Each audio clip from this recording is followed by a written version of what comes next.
కాళ్లలో నొప్పి, నరాల వాపు వంటి లక్షణాలతో బాధపడుతున్నారా? వెరికోస్ వెయిన్స్ లో అత్యాధునిక చికిత్స ఏవిస్ వాస్కులర్ సెంటర్. నమస్తే రమ్మగారు. నమస్తే జయ. రమ్మగారు, మంచి ట్విస్టులున్న కథ. పూర్వం ఒక రాజుగారికి ఒక యాపిల్ తోట ఉండేది. కానీ ఆ యాపిల్ తోటలో తోట పేరు యాపిల్ తోట, కానీ ఏ చెట్టు బతకల, ఒకే ఒక యాపిల్ చెట్టు ఉంది. ఇప్పుడు తోట మరి యాపిల్ తోట అని పెట్టుకున్నారు, ఏమి బతకలేదు, మామూలు మొక్కలేవో వచ్చినాయి. ఒకే ఒక యాపిల్ ఎంత బాగుండేవి, ఓట చాలా బాగుండేవి. అయితే ఓ సంవత్సరం కాపు కాసింది. పళ్ళు కాయలు లెక్కెట్టుకున్నారు ఎన్ని అవుతాయని. కాయలు తయారయ్యే టైంకి మర్నాటి పొద్దుటికి ఒక కాయ తగ్గుతుండేది. మళ్ళీ పూత వచ్చేది, పిందెలు వచ్చేవి. కాయలన్నీ లెక్కెట్టుకునేవాడు, పచ్చికాయలు. పండే సమయానికి ఓ కాయ తగ్గిపోతుండేది. రాజు కోపం వచ్చేది. చచ్చి 100 చెట్లు పెడితే ఓ చెట్టు బతికితే ఆ చెట్ల మీద ఓ కాయ ఎలా తగ్గిపోయింది, అలా తగ్గిపోవడానికి వీల్లేదని తోటమాలిని తిట్టేవాడు. అయితే తోటమాలిని జాగ్రత్తగా కాపలా ఉండమని చెప్పారు. ముందు రోజు పచ్చికాయలన్నీ లెక్క పెట్టారు. రేపటి కొంచెం రంగు మారుతుంది, ఎర్రబడిపోతాయి. ఆ రోజు రాత్రి తోటమాలి ఏం చేశాడంటే తన పెద్ద కొడుకుని కాపలాకి పెట్టాడు. పెడితే పడుకో, నువ్వు ఇక్కడ ఎవరు తీసుకెళ్ళిపోకుండా చూడమన్నారు. మనిషి వచ్చిన జాడలు లేవు, కానీ కాయ మాయమైపోయింది. వీడు కాస్త 2 దాకా మెలకుగా ఉన్నాడు. 2 గంటల దాకా మెలకుగా ఉన్నాడు, నిద్ర పట్టేశాడు. మర్నాడు బదులుకి కాయ జంపు లేదు. రాజుగారి కోపం వచ్చేసింది. అయితే ఈయన ఏమన్నాడంటే తోటమాలి కొడుకుని, అరే బాబు నిద్రపోకరా, నిద్రపోకుండా ఉండరా అని చెప్పాడు. మర్నాడు నిద్రపోలే. మరుసటి రోజున మళ్ళీ కాయలు లెక్కెట్టి చూసుకున్నారు. మర్నాడు తెల్లవారుజామున ఏమైంది, ఒక బంగారపు రంగు పక్షి వచ్చి యాపిల్ పళ్ళ మీద వాలింది. అదే కొట్టేస్తూ కోసేస్తోంది. వీడేం చేశాడు, చూసి దాని మీద బాణం వేశాడు. వేసేసరికల్లా పండు పట్టుకెళ్ళిపోయింది, కానీ దాని ఈక ఒకటి రాలి కింద పడింది. పొద్దునే ఆ ఈక పుచ్చుకొని రాజుగారి చూపించారు, ఈ ఫలానా పక్షి వస్తుంది, అదే ఈ కాయలు కొట్టేస్తుంది అంటే. రాజుగారు తన సలహాదారులని అందరినీ పిలిచి చూపించాడు. బంగారపు ఈక అది, ఎంత బాగుందో. దాంతో రాజు అన్నాడు, ఒరేం యాపిల్స్ కాయలు పోతే పోయినాయి, ఈ పక్షిని పట్టుకురండి నాకు ఎక్కడి నుంచి అయినా అనేసరికల్లా తోటమాలి పెద్ద కొడుకు తను తెస్తానన్నాడు. బాణాలు విల్లంబులు సర్దుకుని నడవటం మొదలుపెట్టాడు. అడవుల్లో తిరగాలి, మరి పక్షులు ఎక్కడ దొరుకుతాయి, అడవుల్లోనే దొరుకుతాయి కదా. ఆ అడవిలోకి వెళ్ళగా అతనికి ఒక నక్క కనిపించింది. కనిపించేసరికల్లా నక్క మీద బాణం అయిపోయాడు. నక్కంది, నా మీద బాణం అయిపోక నేను నీకు సహాయం చేస్తాను, నువ్వు ఇలా ముందుకెళ్తే 2 సత్రాలు లాంటివి వస్తాయి.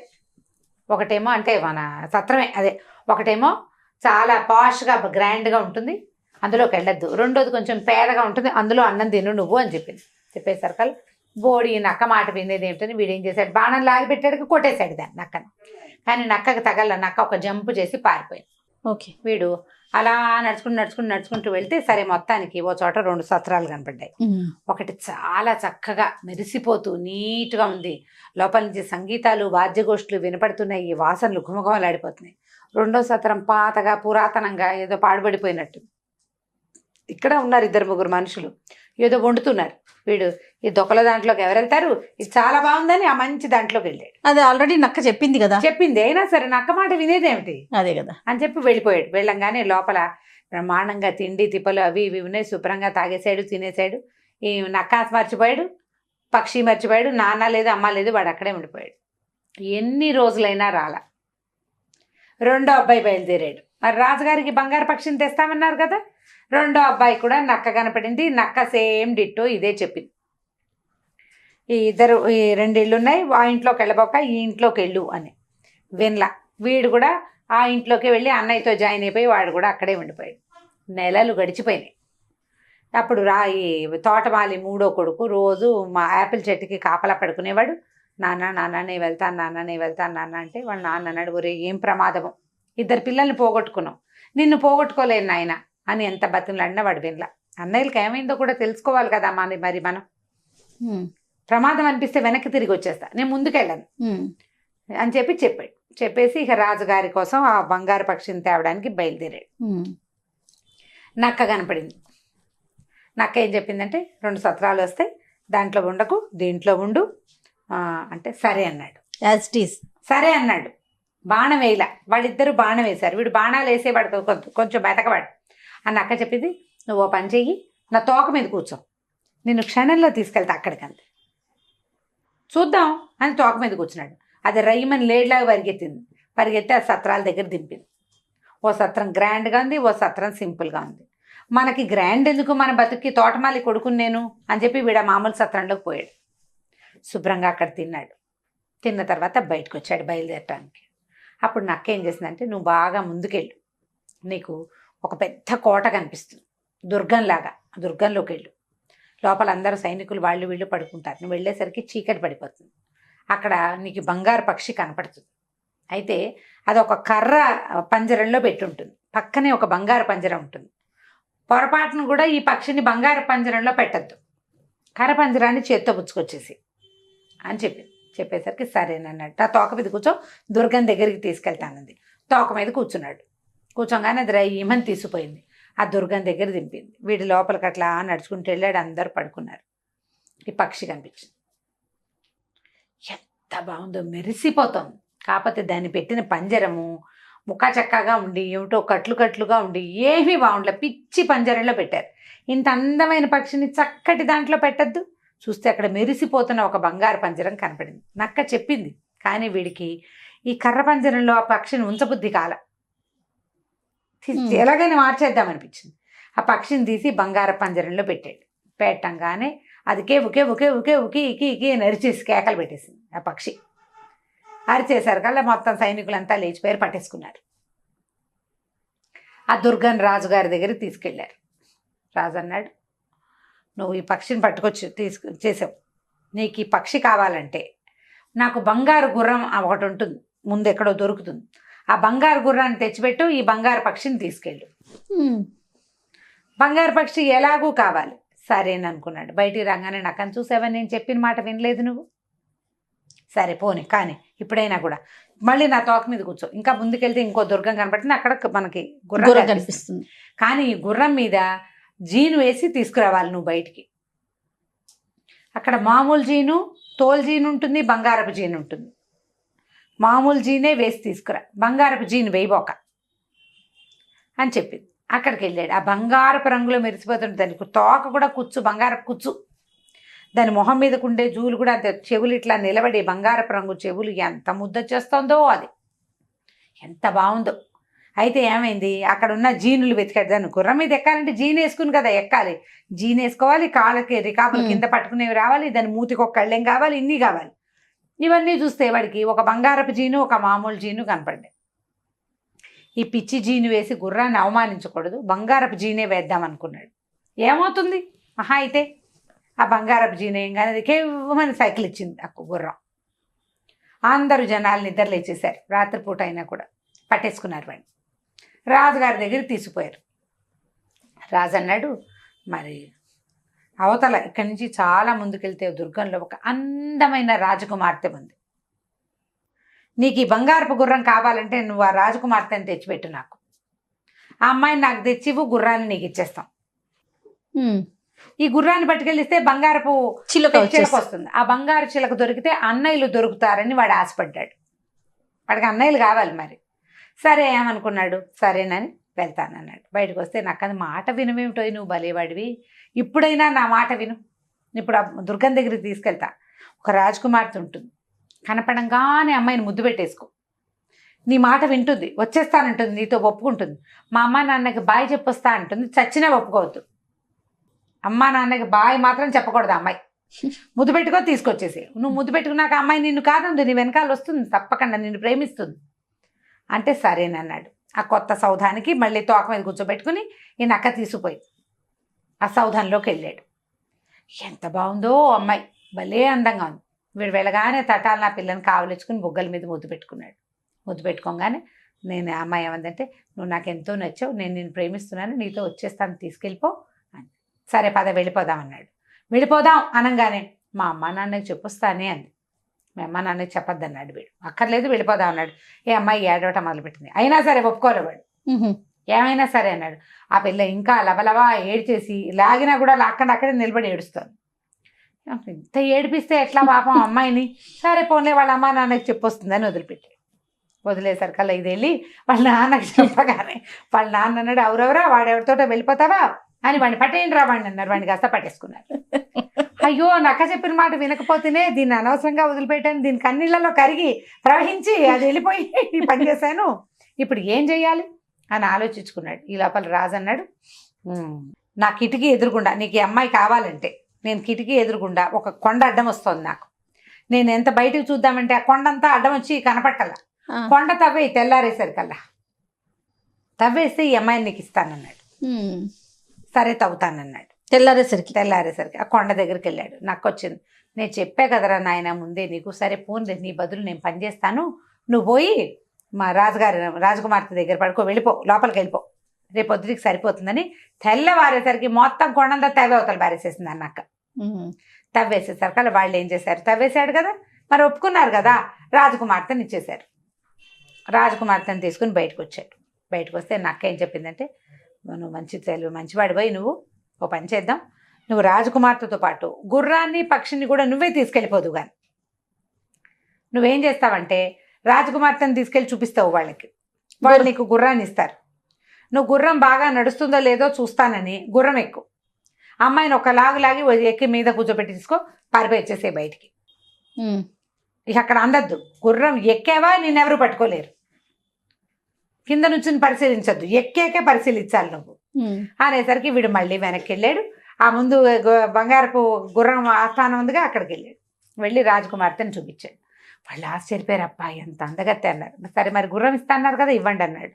గుర్రం రాగానే టెస్ట్ చేస్తానన్నాడు. వాళ్ళు అన్నారు ఎక్కకుండా దీని చుట్టూతా తిరిగి పరీక్షించమన్నారు. వాడు ఒప్పుకోలే. ఎక్కితే కదా గుర్రం సంగతి ఎలా తెలుస్తుంది, పరిగెడుతుందో లేదో, ఒక టెస్ట్ డ్రైవ్ లాగా చేస్తాను, అది అసలు ఒకళ్ళని మోయగలుగుతుందో ఇద్దరిని మోయగలుగుతుందో నాకు తెలియద్దు అని చెప్పి గుర్రం ఎక్కి కూర్చోగానే అది రెడీ అయిపోయింది. వెంటనే ఈ అబ్బాయి ఏం చేశాడు, ఈ అమ్మాయిని ఒక లాగి తన వెనకాల కూర్చోబెట్టేసుకున్నాడు. పరుగు ఉడాయించేశాడు. అక్కడి నుంచి పరిగెత్తుకుంటూ బయటకు వచ్చేసాడు. నక్క మళ్ళీ కనిపించింది. నక్క ఏం చెప్పిందంటే, మనం ఇప్పుడు గుర్రాన్ని తెచ్చావా, గుర్రాన్ని అప్పచెప్పి వాళ్ళు పక్షిని ఇస్తారు, నేను రాజకుమార్తె గుర్రము బయటే ఉంటాం, రాజకుమార్తె బయటే ఉంటాయి, వాళ్ళు వచ్చి గుర్రాన్ని చూసి నీకు పక్షిని ఇస్తారు, ఆ పక్షిని చేత్తో పుచ్చుకొని మళ్ళీ గుర్రం ఎక్కేసి పారిపోదాం మనం, పక్షిని కూడా వాళ్ళకి అదే గుర్రాన్ని కూడా వాళ్ళకి వదిలిపెట్టద్దని. సరే బాగానే ఉంది. ఈసారి అక్కడికి వెళ్ళాడు, వాళ్ళకి గుర్రాన్ని చూపించాడు. గుర్రాన్ని చూశారు వాళ్ళు, చాలా బాగుంది అనుకున్నారు. మరి బంగారు పక్షిని ఇవ్వండి నాకు అన్నాడు. సరే వాళ్ళు గుర్రాన్ని పక్కన నుంచోబెట్టి పక్షిని ఇవ్వండి అంటే ఇస్తామన్నారు. ఇతను ఏం చేశాడు, గుర్రం మీద ఎక్కి కూర్చున్నాడు. వాళ్ళు దిగమంటం తెలియలే, వాళ్ళకి దిగమంటం తెలియలేదు, గుర్రాన్ని పరిశీలిస్తున్నారు అంతే. ఆ పక్షిని ఇవ్వగానే ఇతను వెంటనే గుర్రాన్ని ఒక అదిలింపదిలిచ్చే సర్కల్ అది పరిగెత్తేసి, గుర్రం మీద ఉంటే వాడిని ఎవరు పట్టుకోలేరు కదా, బయటకు వచ్చేసి రాజకుమార్తెని ఎక్కించుకున్నాడు. నక్క కూడా వాళ్ళతో పాటు పరిగెత్తుకుంటూ వచ్చేసింది. ఈ బంగార పక్షిని తీసుకుని కూడా బయటకు వచ్చేసాడు. పక్షి, అమ్మాయి, గుర్రం, మీరు ముగ్గురు వీడితో పాటే ఉన్నారు. ఇంకా అన్నలు దొరకాలి. బయటకు వచ్చాక నక్క ఏమడిందంటే, నాకు ఒక్క ఉపకారం చేస్తావా, నన్ను చంపేసి నా మెడ నరికేసి నా కాళ్ళు నరికేసి అని అడిగింది.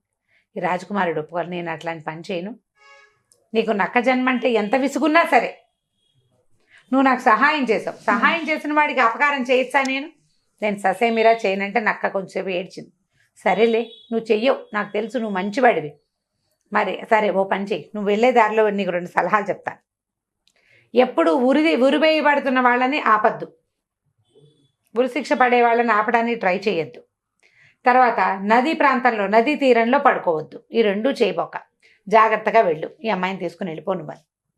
వీడు గుర్రం మీద అమ్మాయిని చక్కగా చిలకని పట్టుకుని బయలుదేరి వెళ్ళాడు. వెళ్ళేసరికల్లా ఒక ఊరు చేరేసరికల్లా, అది ఏ ఊరు, ఎక్కడైతే 2 సత్రాలు ఉన్నాయో ఆ ఊరు చేరాడు. అక్కడ జనాలంతా ఊరేగింపుగా ఎవరినో తీసుకెళ్తుంటే తీరా చూస్తే ఎవరోట 2 దొంగలట, ఆ దొంగల్ని ఊరేస్తున్నారు. వీడు పోయి చూస్తే వీళ్ళ అన్నయ్యలే వాళ్ళిద్దరు. అదేమిటి వీళ్ళు మా అన్నయ్యని పట్టుకున్నారని వీడు పరిగెత్తుకుంటూ వెళ్ళాడు. వీళ్ళు మా అన్నయ్యలు, మరి వాళ్ళని వదిలిపెట్టేయండి, ఊరైపోకండి అని బతిలాడితే వాళ్ళు ఏమన్నారు, అది కాదు వీళ్ళు ఏం చేశారంటే ఈ సత్రంలో చేరారు, అక్కడ తాగేసి తినేసి పేకాట ఆడేసి బాగా డబ్బులన్నీ ఉడాయించారు, డబ్బుల కోసం దొంగతనాలు చేస్తున్నారు, దొంగతనం చేస్తూ పట్టుపడ్డారు, వాళ్ళు అక్కడ బాకీ పడిన డబ్బు, తర్వాత ఏమో ఈ దొంగతనం చేసిన డబ్బు ఇచ్చేస్తే వదిలేస్తామన్నారు. మొట్టమొదట అతను రాజకుమార్తెని తీసుకుని వచ్చేటప్పుడు వాళ్ళు బోలెడంత డబ్బు ఇచ్చారు రాజుగారు వాళ్ళు. ఆ డబ్బు ఉంది ఇతని దగ్గర, ఆ డబ్బు అంతా ఇచ్చి అన్నయ్యలిద్దరిని కాపాడుకున్నాడు. సరే అందరూ కలిసి బయలుదేరి వద్దామనుకున్నారు. ఇంటికి వెళ్ళాలి కదా, అయితే ఏమైంది, మధ్యలో ఒక నది వచ్చింది. అక్కడి నుంచి ఒక నదీ తీరంలో ఉండాల్సి వచ్చింది. సరే ఏదో తిండి తెచ్చుకున్నారు, తిన్నారు. తిన్న తర్వాత ఈ పూట ఇక్కడ పడుకుని పొద్దున్నే లేచి వెళ్దామన్నారు. ఆ నదీ తీరంలో పడుకోగానే అన్నయ్యలు ఇద్దరు అనుకున్నారు, వీడు చిన్న వెధవా, వీడికేమో ఇప్పుడు అమ్మాయి, గుర్రం, చిలక అన్నీ వీడికే, మనకేమీ లేవు. రాజుగారు ఈ పక్షిని తీసుకుంటే వాడికి బహుమతులు ఇస్తాడు, అవి కూడా వాడే ఉంచుకుంటాడు. వీడిని నీళ్ళలోకి దోసేసామంటే ఇది మనమే పక్షిని తీసుకెళ్ళి ఇచ్చేయచ్చని ఆ తమ్ముడిని కాస్త నీటిలో దోసేశారు. దోసేసి వెంటనే ఈ అమ్మాయిని గుర్రం ఎక్కించేసుకున్నారు. ఆ చిలకని ఆ పక్షిని కూడా పుచ్చుకుని తీసుకెళ్ళిపోయారు. కాకపోతే ఊరు చేరిపోయిన తర్వాత ఆ పక్షి పాటలు పాడడం మానేసింది, ఏమి తినేది కాదు, పాడేది కాదు. గుర్రం గడ్డి తింటం మానేసింది. రాజకుమార్తె అని ఏడిపోయి ముగ్గురు 3 రకాలుగా అయిపోయారు. పక్షిని చూస్తే బాగుంది, బంగార పక్షి, దాని ఈకే వీళ్ళకి దొరికింది. కానీ అది అంతకుముందు పాటలు పాడుతూ తిరుగుతూ ఉండేది. ఇప్పుడు రెక్కలు కూడా కదపట్ల, ఎలా కూర్చున్నది అలాగే కూర్చుని ఉంటుంది. గుర్రం గడ్డి తిందు, పక్క చిక్కిపోతుంది కదా, ఏమి తింటల్లా అది. ఈ అమ్మాయి ఏమో ఏడుస్తుంది. సరే రాజుగారి 3 వస్తువులు తన దగ్గర పెట్టుకున్నారు. వీళ్ళకి ఏవో బహుమతులు ఇచ్చాడు. ఇంతలో ఏమైంది, నీటిలో పడిపోయాడు కదా. నీటిలో పడిపోయిన వాడు లోపల ఏదో చిన్నది రాయి ఏదో ఉంటే రాయి మీద నిలబడి ఎట్లా కొట్లా ఆపుకున్నాడు. దెబ్బలు తగిలేసినాయి బాగా. ఆ పైనుంచి పడిపోయేసరికి కల్లా. ఇంతలో ఏమైంది, అన్న అక్క వచ్చి కేకేసింది, నువ్వేమిటి ఇక్కడ ఉన్నావు, ఏమైపోయావంటే, నువ్వు చెప్పిన మాట వినలేదు, నాకు శాస్తి అయింది, మా అన్నయ్యలు ఇద్దరు ఇలా చేశారంటే. నక్క ఏం చేసింది, తన తోకని నీళ్ళలో వదిలిపెట్టి తోక పుచ్చుకుని పైకి రా అని వాడిని పైకి తీసుకొచ్చింది. పైకి తీసుకొచ్చి కాస్త స్వస్థత పడంగానే పద మీ ఇంటికి వెళ్ళిపో, వీళ్ళని ముగ్గురిని నువ్వే తెచ్చానని చెప్దు కానీ అని చెప్పి పంపించింది. పంపిస్తే వీడు మెల్లిగా తన ఊరు చేరాడు. ఊరు చేరి నక్క తీసుకుపోయిన తోక మీద ఎక్కించుకుని తీసుకెళ్ళిపోయి ఊళ్ళో వదిలిపెట్టింది. వీడు ఒక బిచ్చగాడి వేషం వేసుకుని వెళ్ళాడు. ఇతను ఊళ్ళోకి వెళ్ళంగానే రాజకుమార్తె ఏడవడం మానేసింది. ఆ బంగార పక్షికి అని సంగీతం పాడుతూ అటు ఇటు తిరుగుతూ పళ్ళు తింటోంది ఆపిల్ చెట్టు మీద. ఈ గుర్రం ఏమో హాయిగా గడ్డి మేస్తుంది, అటు ఇటు తోక ఆడించినప్పుడల్లా బంగారపు మెరుపులు మెరుస్తున్నాయి. అందరు ఆశ్చర్యపోయారు, నిన్నటి దాకా ఏమీ లేదు, ఇవాళ ఏమిటి సడన్గా వీడికి ఇది వచ్చింది అని. వీడి కుర్రాడు ఏం చేశాడు, ఊళ్ళోకి వెళ్ళిపోయి రాజుగారి దగ్గరికి వెళ్ళిపోయాడు. సరాసరి వెళ్ళిపోయి ఈ 3 వస్తువుల్ని తను ఎట్లా సాధించుకొచ్చాడో చెప్పేసరికల్లా రాజుగారికి చాలా కోపం వచ్చి ఇక ఈ అన్నయ్యలిద్దరిని అరెస్ట్ చేయించాడు. వీళ్ళు దుర్మార్గులు, మంచివాళ్ళు కాదు, వీళ్ళని దేశ బహిష్కారం చేసేద్దాము అని చెప్పి అన్నయ్యలిద్దరిని పంపేశారు. ఈ రాజకుమారుడికి, ఈ తోటమాలి కుమారుడికి అర్ధరాజ్యం ఇచ్చారు, బంగారు పక్షిని తెచ్చిచ్చినందుకు. హాయిగా ఉంటున్నాడు వాడు, చాలా రోజులు ఉన్నాడు. ఆ అమ్మాయిని పెళ్లి చేసుకున్నాడు. ఆ గుర్రం మీద తిరిగేవాడు. ఆ పక్షి ఆ రాజ్యంలో అన్ని చోట్ల తిరుగుతుండేది. అది గుడ్లు పెట్టి బోళ్ళని పిల్లల్ని పెట్టింది. బంగార పక్షులు ఆ ఊరంతా తిరుగుతూ ఉండేవి, చాలా గ్రాండ్గా ఉండేది. చాలా కాలం తర్వాత ఒకనాడు ఇతను అడవిలోకి వెళ్ళాడు. వెళ్ళేసరికల్లా ఎప్పుడో ఎన్నాళ్ళకో పిల్లలు కూడా పుట్టేశాక ఒక ముసలి నక్క అతనికి కనిపించింది. కన్నీళ్లు గారుస్తూ కూర్చునింది ఒక చోట. అయ్యో నువ్వు నా మిత్రుడివి, నువ్వు నాకు ఎంతో సహాయం చేసావు కదా, నువ్వు ఎలా ఉన్నావు అని అడిగేసరికల్లా నేను నిన్న ఆ రోజు అడిగాను, నా మెడ నరికేసి కాళ్ళు నరికేయమని, నరికేయవా ప్లీజ్ అని అడిగింది. వీడికి చాలా కష్టం వేసింది. ఎందుకు నువ్వు ఎప్పుడు ఇలాగే అడుగుతున్నావు, అప్పుడు నేను చేయలేకపోయా, సరే ఇప్పుడు చేస్తానని వరలో నుంచి కత్తి తీసి దాని మెడ నరికేశాడు. కాళ్ళు కూడా నరికేశాడు. కాళ్ళు మెడ నరకంగానే ఆ నక్క పడిపోయి ఒక కుర్రాడు లేచి నుంచున్నాడు. వాడు ఒక శాపం మంత్రం కట్టు వల్ల అలా నక్కగా మారిపోయాడు. మళ్ళీ ఆ కుర్రాడు ఎవరో కాదు, ఈ తోటమాలి కొడుకు పెళ్లి చేసుకున్న రాజకుమార్తె తాలూకు తమ్ముడు. ఓహో. ఈ అడవిలోకి వచ్చిన వీరాధి వీరులు ఎవరైనా ఉంటే వాళ్ళని తీసుకెళ్ళి వాళ్ళకి ఇవన్నీ ఇప్పించి చివరికి నా శాపం విమోచనం చేసుకుందాం అనుకున్నాను. నేను ఎంత ట్రై చేసినా నువ్వు చేయలేదు. ఇంతకాలం నేను నక్కలాగా ఉండిపోయాను, కానీ నీ వల్ల నేను మళ్ళీ మామూలు మనిషి అయిపోయానని వీడిని కావలించుకున్నాడు. అక్కని చూసి తర్వాత తన రాజ్యానికి వెళ్ళిపోయి ఆ రాజ్యానికి రాజు అయిపోయాడు. సో నక్క, తోటమాలి కుమారుడు కలిసి ఒక బంగారు పక్షి, ఒక గుర్రం, ఒక రాజకుమార్తెని సాధించి చివరికి వాడికి శాప విమోచనం కూడా చేసుకున్నారు. కంచికి మనం ఇంటికి. సూపర్ స్టోరీ రమ్మ గారు. కాకపోతే సహజంగా మనం ప్రతి స్టోరీలో నక్కని విలనే అనుకుంటాం, కానీ ఇక్కడ చూడండి చక్కగా భలే హెల్ప్ చేసింది హీరో అన్నమాట. అదే రైట్ రమ్మ గారు, నమస్తే. నమస్తే జయ.